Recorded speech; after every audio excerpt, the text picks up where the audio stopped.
All right, crew, so for our dumbbell incline alternating overhead press, we're going to set up into, as you can notice here, my bench is not directly up vertical. It's on that first notch back, so it's going to give me an incline. The reason why we're going to do this is because through an assessment, if you don't have full 180-degree shoulder flexion, you really shouldn't be pressing overhead with any serious weight.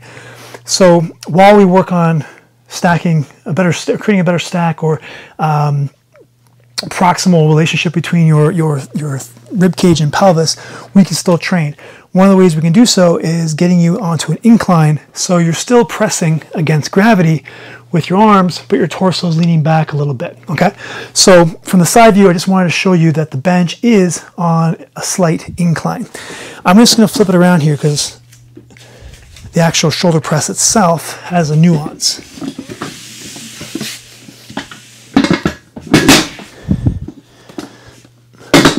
Okay, so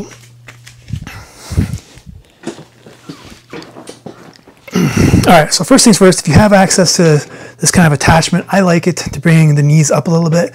You can't have your feet on the ground. You can stack a couple plates up there, whatever. All right, so from here, you want to make sure you have good alignment. So we're stacking that thorax on top of the pelvis. So breath in, exhale, and just think about pulling your lower rib cage down as you exhale naturally towards your belt buckle.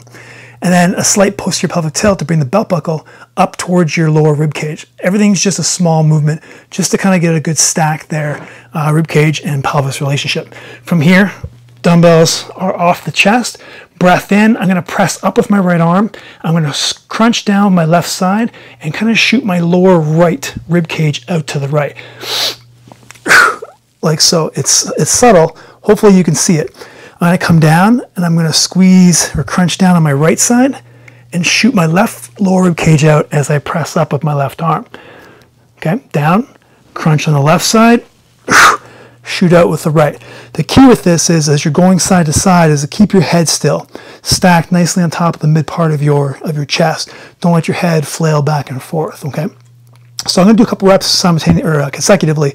Just watch my rib cage and see if you can see this subtle difference.